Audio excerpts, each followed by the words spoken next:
ইফতারিরা কত সময় বাকি আছে? এই তো আর 30 মিনিটের মতো বাকি আছে। দেখো, আমার মেয়েটা আল্লাহর কাছে দোয়া করছে, আল্লাহ যেন ওর মনের সব ইচ্ছা পূরণ করেন। ইফতারিতে কি আছে আজ? ওই যে গতকালকে রাত্রে যে ভাত ছিল, সেই পান্তা ভাত আর পেঁয়াজের কাঁচামরিচ নিয়েছি। আচ্ছা ঠিক আছে, তুমি রেডি করো, ততক্ষণ আমরা আল্লাহর কাছে দোয়া করি। এই কি হচ্ছে এখানে এসব? স্যার, ইফতারির সময় হয়ে গিয়েছে তো, তাই ওগুলোর জন্য প্রস্তুতি নিচ্ছিলাম। বুঝলাম, কিন্তু এটা তোমার বাড়ি নাকি অফিস? আসলে স্যার, অফিস ছুটির পর বাসায় যেতে যেতে রাস্তাতেই আজান দিয়ে দেয়, ইফতারটা ঠিক মতো করতে পারি না। এই জন্যই ভাবলাম স্যার, ইফতারটা আমরা এখানেই করে নিই। স্যার, এই হচ্ছে আমার বউ, এই হচ্ছে আমার মেয়ে। স্যার, ওরাই আমার জন্য ইফতারটা নিয়ে এসেছে। আমি তোমার বস, তুমি কি একবারও আমার কাছ থেকে পারমিশন নেওয়ার প্রয়োজন মনে করেছো? বাড়ির মতো এখানে মিশে ইফতারি শুরু করে দিয়েছো। এখানে তারও দারোয়ান আছে, কই তারা তো এগুলো করে না। মাফ করে দিন স্যার, এমনটা আর হবে না। আসলে স্যার, ছুটির পরে ইফতার টাইমটা রাস্তাতেই চলে যায়, এই জন্যই স্যার। আচ্ছা, তোমাকে আমি টাকা দিই কি জন্য? ডিউটি করার জন্য নাকি এগুলো করার জন্য? স্যার, এমনটা আর করবো না।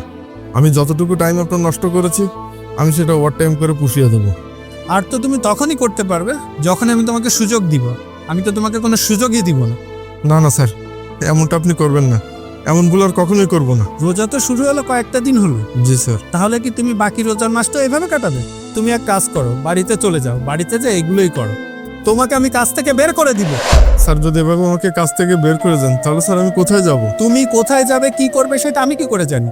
আমি এখানকার বস। তুমি কি একটাবার আমার কাছে পারমিশন নেওয়ার প্রয়োজন মনে করেছো? পারমিশন না নিয়েই তুমি এগুলো করছো। তুমি কি ভেবেছো তোমাকে আমি কাজে রাখবো? স্যার, আমি আর কখনো করবো না স্যার, আপনি আমাকে মাফ করে দিন। এই বাদ দাও না, এগুলো মাফ করে দিলে তো হয়। তুমি জানো না, এদেরকে মাফ করে দিলে ওরা সেম কাজটা আবারই করবে। ম্যাডাম, আপনি একটু স্যারকে বোঝান না, আমি আর কখনোই এমন ভুল করবো না।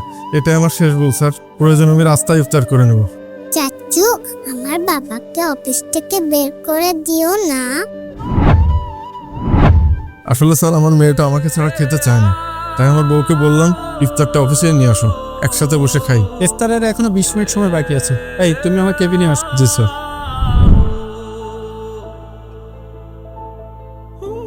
তুমি কোনো চিন্তা করো না, কিছু হবে না। তোমাকে না বলেছিলাম এখানে আসার দরকার নেই, সব কোনো কিছু করার দরকার নেই। স্যার কতটা রেগে গেলেন, কতগুলো বেশি কথা বললেন আমাকে। আমি না হয় রাস্তাতে ইফতার করে নিতাম। আমি কত করে স্যারকে বুঝালাম, জানি না কি হবে। কি করব বলো, তোমার মেয়েটা যে তোমাকে ছাড়া খাবারই খেতে চায় না, ওর জন্যই তো আসতে হলো। আচ্ছা চলো, স্যারের সাথে গিয়ে কথা বলি, কিচ্ছু হবে না। না না, তোমাদের যা লাগবে না, আমি যাচ্ছি, তোমরা এখানে থাকো। না, আমরাও যাই তোমার সাথে। তাহলে যদি স্যার একটু আমাদের কথা শোনে, চলো একসাথেই যাই। আচ্ছা চলো যাই।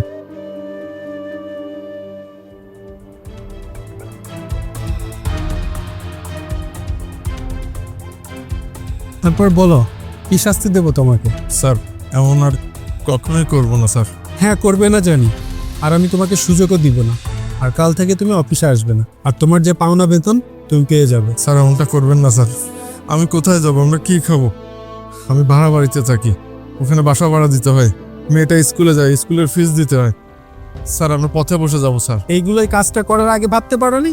এখন কেন ভাবছো? এটা তোমার বাড়ি না, এটা আমার অফিস। তুমি ফ্লোরে বসে ইফতার করছিলে, আমার কাছে কি একবারও অনুমতি নিয়েছো? আমার অফিসে কত স্টাফরা আছে, তারা এখান থেকে যাতায়াত করে। তারা যদি দেখতো তোমরা ফ্লোরে বসে ইফতার করছো, তাহলে কি ভাবতো তারা?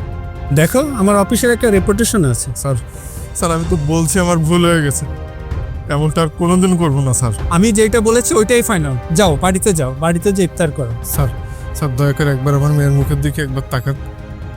স্যার, ওর একটা ভবিষ্যৎ আছে স্যার, ওর পড়াশোনা আছে। আর তাছাড়া এবার দিয়েও বায়না ধরেছে ওকে একটা নতুন জামা কিনে দিতে হবে। স্যার, এখন যদি আমার চাকরিটা চলে যায়, তাহলে স্যার আমি কিভাবে কি করবো, আমি তো কিছুই বুঝতে পারছি না স্যার। আরে বাদ দাও না। কিভাবে বাদ দেবো বলো?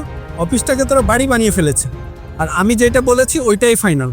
আমি তোমাদের সাথে আর কোনো কথাই বলতে চাচ্ছি না। সাহেব, আমাদের ভুল হয়ে গেছে, এবারের মতো আমাদের মাফ করে দিন। ও এমনটা আর কখনো করবে না। বাবা, তাহলে কি তুমি আমাকে ঈদের জামা কিনে দিবে না?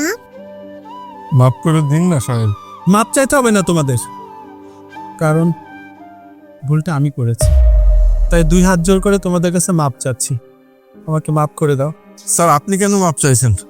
আপনি এভাবে মাপ চাইবেন না স্যার। আমার এত বড় কোম্পানি, এতগুলো অফিস, আমারই তো উচিত আমার স্টাফদের রোজার মাসে খবর রাখা। আর এসব কথা মাথায় রেখে আমারই উচিত ছিল ইফতারির 1 ঘন্টাকে তোমাদের ছুটি দেওয়া। সেটা আমি করিনি, এটা আমারই ভুল। না না স্যার, আপনি কোনোই ভুল করেন।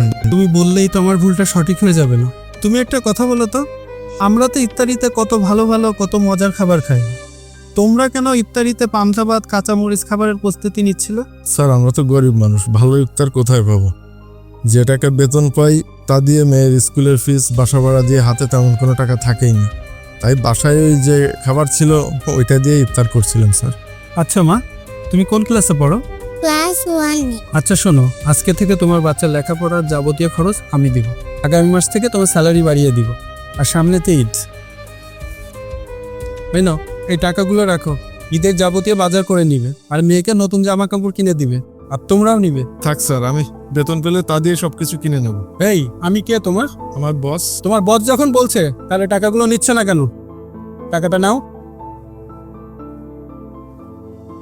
কালকে থেকে সকালে ডিউটিতে আসবে আর ইফতারি 1 ঘন্টা আগে চলে যাবে। সবসময় তো 12 ঘন্টা ডিউটি করো, রোজার মাসে নয় 10 ঘন্টা ডিউটি করলে। শোনো, তোমার যদি কখনো কিছু দরকার হয় আমাকে বলবে। ধন্যবাদ স্যার। ইফতারের সময় হয়ে গেছে। শ্রুতি, আমরা যে বাড়ি থেকে ইফতারগুলো নিয়ে এসেছি সেগুলো নিয়ে আসো, আমরা সবাই আজকে একসঙ্গে ইফতারি করবো। আচ্ছা স্যার আপনি আমাদের সাথে ইফতার করবেন? হ্যাঁ ইফতার করব, যদি তোমাদের কোনো সমস্যা না থাকে। না না স্যার, কিসের সমস্যা থাকবে? আপনি এত বড় একজন মানুষ, আমাদের সাথে ইফতার করবেন, এর থেকে খুশির আর কি হতে পারে আমাদের জন্য? এখানে ছোট বড় বলে কোনো কথা নেই, তোমাদের মন বড় তাই আমাকে বড় মনে হচ্ছে। ইফতারির টাইম হয়ে গেছে, চলো ইফতার করি।